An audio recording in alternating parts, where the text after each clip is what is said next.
The ocean is full of situations where animals work together toward a common goal. Whether it's finding food, fighting off predators, or setting up a place to live, it's important to pick your underwater teammate carefully. However, while its sea cucumber partner is less than willing to participate, the persuasive pearlfish worms its way into the heart of its new best friend whenever danger rears its ugly pinhead. But sometimes, being a prairie dog and pearlfish is the way to survive here in life, death, and taxonomy.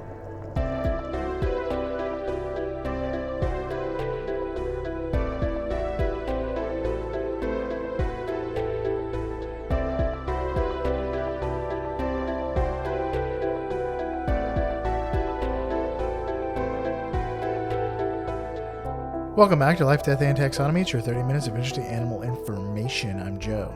And I'm Carlos. Thank you to Cassie for the creation of our theme song. To hear more of Cassie's music, please search Cassie Michelle on YouTube or Spotify. And thank you to Johanna for the creation of this week's artwork. To check that out, you can visit us at our home on the web at ldtaxonomy.com. And a very special thank you to our patrons, to Jesse Raspolich, Carol Raspolich, Richard Kaspar, and Lottie and Aubrey. Thank you so much for your support. It's greatly appreciated. Thanks for helping us keep the lights on. And today we're talking about an assertive, insertive fish in the sea. But more on that later. B, insertive. B, insertive. I'm not about to try to spell that. B-A-N. Yeah, this one, I went to Bibby and I was like, this is the animal we're doing. And she was like, get ready for some nicknames.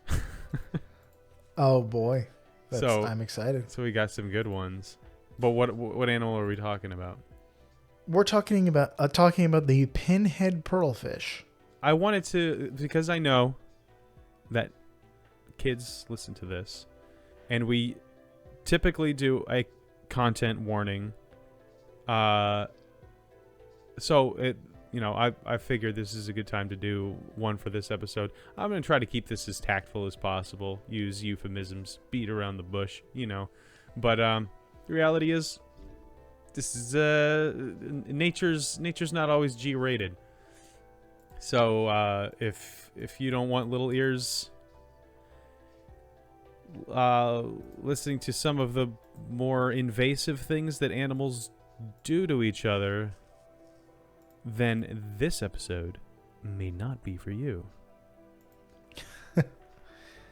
Yeah. And I'll give you some of our nicknames just so you get an idea of what we're talking about. So the Pinhead Pearlfish is also called the Colon Dwarf, the Bum Buster, the Trailer Tush, the Curse of the Brown Pearl, because they do everything but pillaging. The Close Encounters of the Turd Kind, G.I. Joe, and Dirty Dentist, just looking for those cavities. Oh my god. Get excited, because it's gonna get weird. Okay.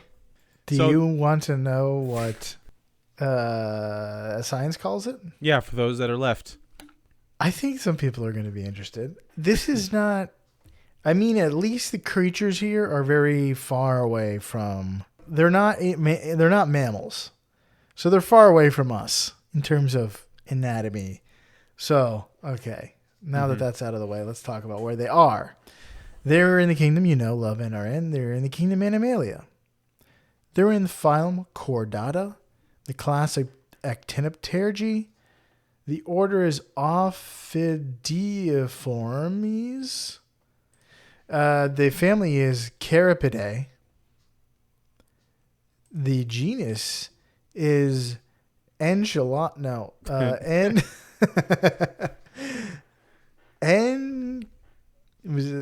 probably a hard C. Enchiliophis. I don't know. I would say Enchiela. I would say a hard Enchelia CH. fish. Because we have like Chelicerata for spiders. That's true. So I would say Chordata. Enchiliophis. Encheliaphus. Yeah, the computer lady, the computer voice says Yeah, it's the E, Encheliaphus. but like you don't always get a hard ch with E, but like chemical, but it's Latin, The Or no, I think this is Greek. So the binomial name, the species, Encheliaphus boraborensis. yeah. Well, since we're in the business of naming things, it's time for my favorite part of the show, nitty gritty nomenclature.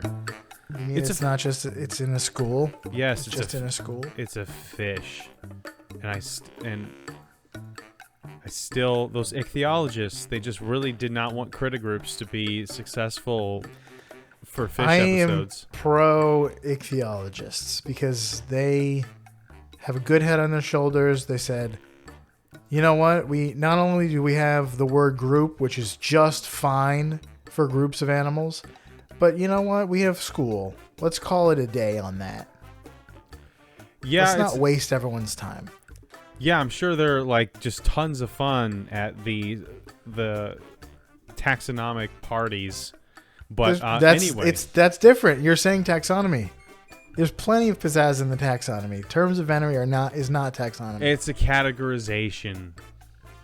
You know you're dealing with owls because there's the parliament of them, of course. I know I'm dealing with owls because there's owls there in that group. But there's also a parliament. It's just it just helps, All right. But anyway, we don't have the term of venery for fish is a school or a shoal. Depending on how they're moving. We talked about this before. I believe a school is the one where they're all moving together, and a shoal is where they happen to just be in a group. So I couldn't find what boraborensis means. I imagine maybe it has something to do with the place, Bora Bora. But I couldn't find any sort of translation for that, but I could for Encheliaphus. So the genus is Encheliaphus, and the behavior of the pinhead pearlfish is it's on the genus level. All of the members of this genus do the same thing. So what does Encheliaphus mean in English, Joe? Does it mean A, snake-like eel, or serpentine eel, I guess you could say? B, thin fish. C, black swimmer. Or D, old serpent. Thin fish. I want to go with thin fish. Final answer. That's incorrect. Dang it. Is it old serpent? Because No, that's awesome. It is serpentine eel. Ugh. Or snake-like eel. I was hoping if it was at least the old one, the old serpent. I know, it does look like an eldritch deity. The primordial presence. Or it does sound like that. And if this was the behavior of an eldritch deity, to be honest, I wouldn't be that surprised. But that would be pretty existentially dreadful. That would be very Lovecraftian, I suppose. It would be. Now, would you like to know what it looks like? Sure. The pinhead pearlfish is a thin, pointed, and snake-like fish. It is a thin fish. And it likes to eat thin mints. Probably not. Me too. Probably too spicy. It has small eyes and star-shaped color-changing pigment cells called melanophores. Mint melanophores. This is a very mint-themed episode. So tasty. Near their jaws and on some of their fins.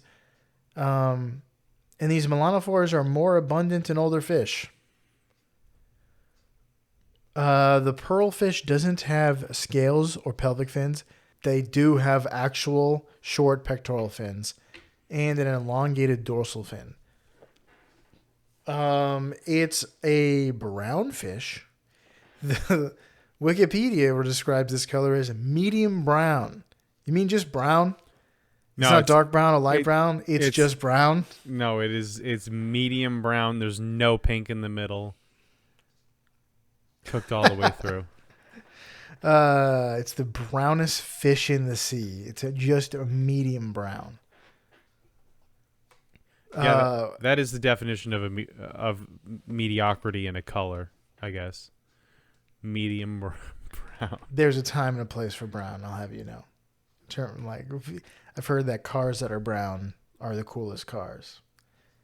Oh, have you? I heard that coats that are brown are the coolest coats. That's true. I like brown coats. It's a brown fish with a solid color body it has an enlarged swim bladder, which occupies most of the inside of its body cavity. You can't really tell that from looking at it, but it's true. Mm-hmm. So, but how big is it? Welcome to the Blood Measure Up segment, the official listener's favorite part of the show. The part of the show when we present the animal size and dimensions in relatable terms through a quiz that's fun for the whole family. It's also part of the show that's introduced by you when you send it out of yourself saying, singing, or chittering. The words measure up into ldtaxonomy@gmail.com. We don't have any measure up intro this week, which means we get to hear from a fish. Carlos can guess who it is. What are we calling this? Critter Cultural Corner? Culture of animals? I don't remember landing on anything for this. We didn't land on anything. The Critter Cultural Corner. I don't want to call it critter because there's already critter groups. Yeah. Creature culture. Yeah, I like that. That's good. Or cultural creatures, because creature culture sounds like what do red pandas do when they get together.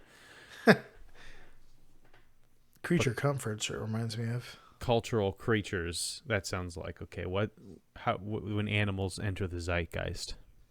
All right. Without further ado, the listener's favorite part of the show.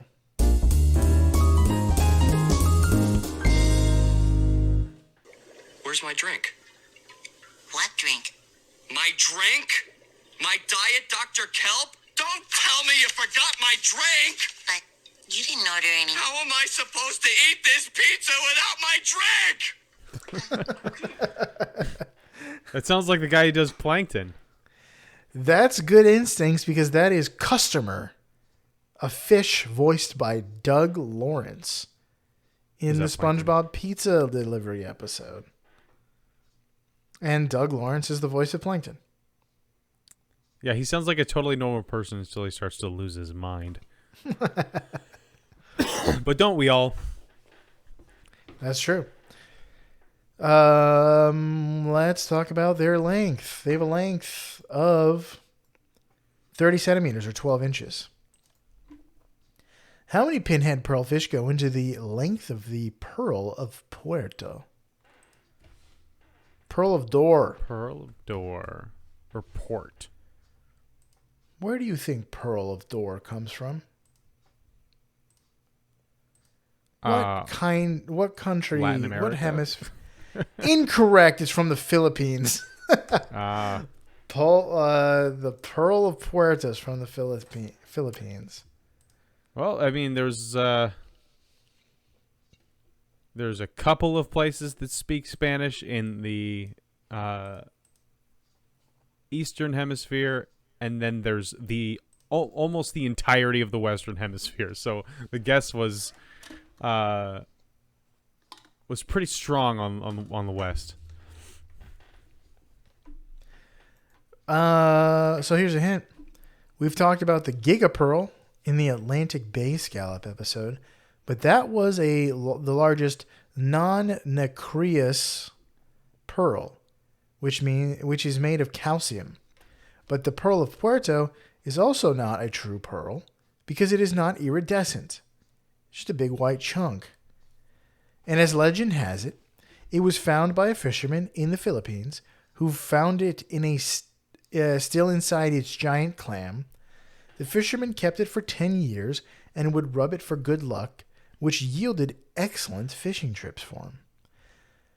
When he conveniently happened to have a relative who worked as the tourism officer in Puerto Princesa, He gave it to her when he decided to move.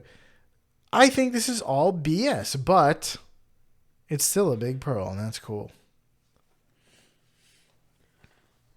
There's the legendary fisherman who just happened to donate this giant thing to the tourism office. Yeah, I mean, I like how it brought him good luck on his fishing trips, but if he had sold it, he wouldn't have had to go on fishing trips in the first place. Yeah, probably not. Probably the real thing.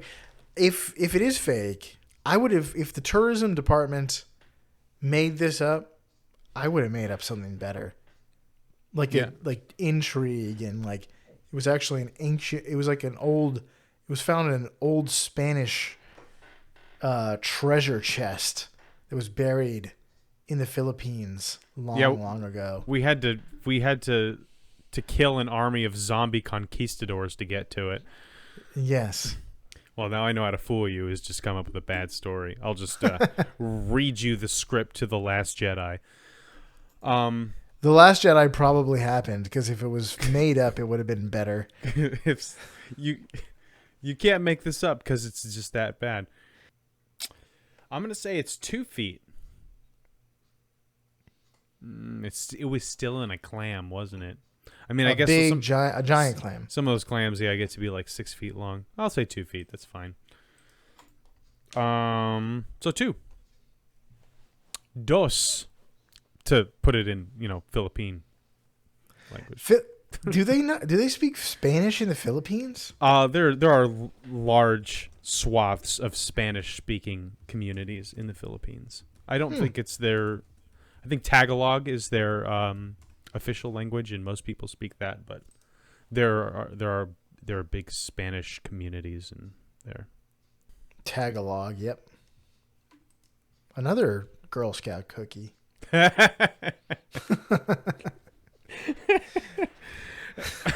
It's not that far from the American Samoa.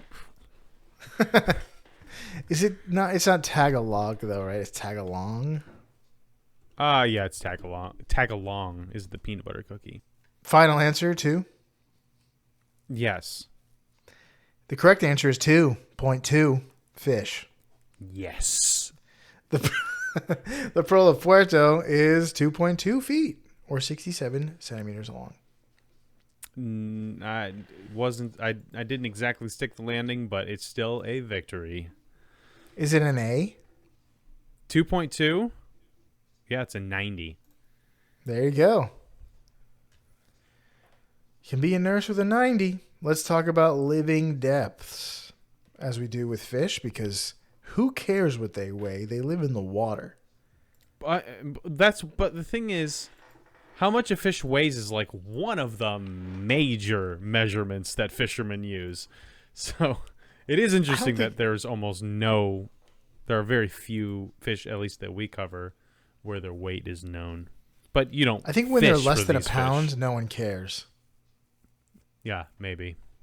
You also don't fish for these fish. That you're right. They live at 150 meters or 490 feet. 490. How many pinhead pearlfish depths go into the height of the highest elevation mountain on Io, a moon of Jupiter? I went there in Destiny. Here's a hint. Okay, go. Io is a moon known for its extreme volcanic activity. It is also slightly larger than Earth's moon. Recent photographs from NASA's Juno spacecraft were released that show brilliant images of Io. If you want a link to those pictures, go to ldtaxonomy.com/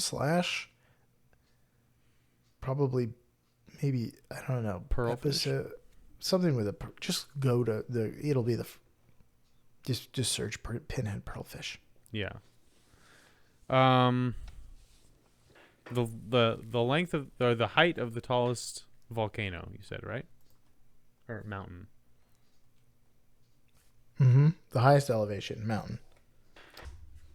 15,000 feet. Because I feel like if it was like an Everest on the moon, it would make it pretty oblong to look at. Yeah. So I'm going to say half an Everest, or a little less than half. 30 living depths. Final answer? Yes. The correct answer is 117 pearlfish living depths. Wow. The mountains at South Busole Montes are around 10.9 miles or 17.5 kilometers. Wow. How tall is Everest? 50-something thousand feet. Everest is like 30-something thousand 8,800 meters. Yeah, I always know Everest is like 32,000 Oh, feet yeah. or something like that. Oh, what? There's no way.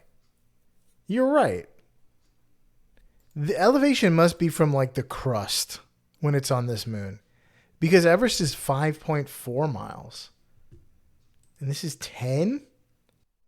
Yeah, it's a 50,000 foot mountain you just described. But I mean, I don't know. Maybe it doesn't change the silhouette of a planet as much as we thought, Well, that's what I'm satellite, thinking. Maybe like they're measuring it from the lowest elevation. I don't know. or maybe What's it's bottom? maybe it's There's like no sea level. pointing at us, so it doesn't really change its silhouette. Yeah, Anyway. Io's 10-mile-high mountains result from shrinking crust. Okay, so it is a geological thing that... Wow. Okay, yeah. The whole moon is imploding, but it's making the mountains stand out more. Cosmic geology. It's always unpredictable. See, again, I wrote down the thing, and I'm surprised by my own math. And I second guess, and it turns out to be right. Because you know why? I was using the internet and calculators to do this. Well, that was not a nursing school victory for me. I was way off. Would you like to talk about some fast facts before we get into the major fact? Sure. The pinhead pearlfish lives in the tropical Indo-Pacific Ocean. They may be found around Mauritius. I feel like I'm saying that wrong. Mauritius, I think is Mauritius. Yeah, that looks better. That sounds better. And the Society Islands, Taiwan, the Yaeyama Islands. Fun looking word to say. They also can be found in the Mariana Islands and the Caroline Islands. They are ray-finned fish, also called actinopterygians. Guess what family they're in? You mean class? Guess what class they're in? Which means that their fins are supported by long spines, which are called rays. Not to be confused with the animals, which are also called rays that live in the ocean. And those are not ray-finned fish. Right, yeah. They are the only fish of their family to have melanoforms on their anal fins. Isn't that great? Of course. Melanophores Classic specifically pinhead pearlfish. Melanophores specifically allow fish to change its color from light to dark shades of black and brown. So the most exciting chromatophores. But similar cells give human hair and skin and eye color their color. That's all I got for that. Do you have any big facts? And that's an anal fin of a different color. The movie ended way differently for me. All right. We're calling this major fact Nature's Pocket. Reef fish, or fish that live in coral reefs, tend to be pretty low on the oceanic food chain. They are usually pretty fast. They can dart into rocks or coral clefts or whatever, but they don't have much in the way of defenses. So what if you instead had a cozy mobile home to slip into when things get dicey? The pearlfish has one. They like to hang out near sea cucumbers and some sea stars. Mostly they're animals that fall into the category of echinoderms. But they're most famously near sea cucumbers. These unfortunate lumps move very slowly on the ocean floor and even they have even fewer defensive options than the fish, which is something that the pearlfish takes full advantage of. So rather than having a brick and mortar house that can't move like your typical fish, the pearlfish chooses an unlucky cucumber to serve as its trailer. And the front door to the pearlfish's trailer is the cucumber's back door. Yep. The pearlfish wriggles its way up the cucumber's tush tunnel. It doesn't just go there when it gets spooked and needs a nice warm hug. It lives there. The reality is the cucumber doesn't really care all that much about the breaking and entering. So in many cases with pearlfish, it's a situation of commensalism, commensalism is where one species benefits and the other species, it doesn't matter. Like there's no benefit. There's no whatever the opposite of a benefit is. A con. Help me out. What's the opposite of a benefit? A negative, sure, drawback. A drawback. There we go. There's no drawbacks. There's no. It doesn't matter. It's kind of like those birds that hang out on the backs of like water buffalo and stuff like that. Back when we talked about the Ethiopian wolf and the way that it hunts by hanging out near herds of cattle. The cattle don't benefit at all from this, but the Ethiopian wolf certainly does. But members of our particular genus, Encheleophis, they tend to snack on the insides of their host, making it a parasite. And we love parasites here on Life, Death, and Taxonomy. It's kind of like living in just the most disgusting gingerbread house and eating it from the inside. Like that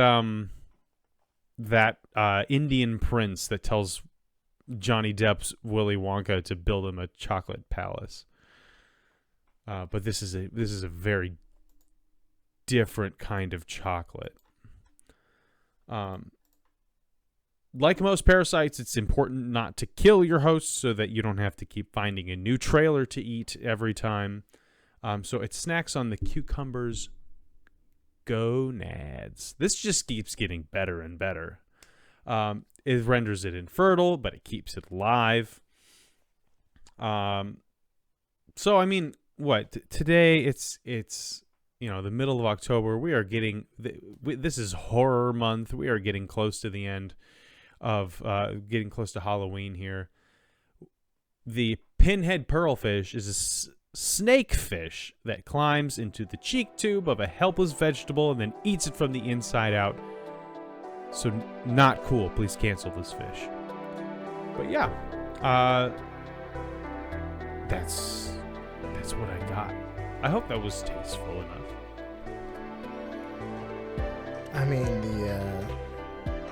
the fish thinks it's tasteful. It sure does. Do you got anything else?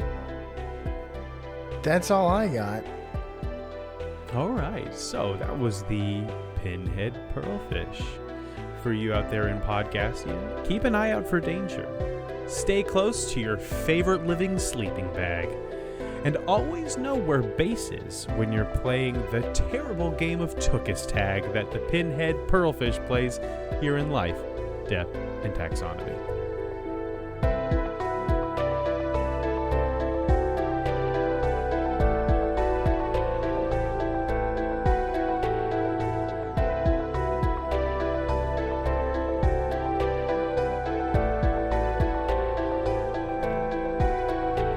Hey Taxonomy Titans, I just want to remind you that we now have a Patreon. Patrons can see full video episodes and get shoutouts on the show. But ultimately, it's a way for you to help us cover some costs and get even better. Still, reviews are the best way to help us grow. So if you haven't left one yet, we'd really love to hear from you. As always, thanks for listening and engaging.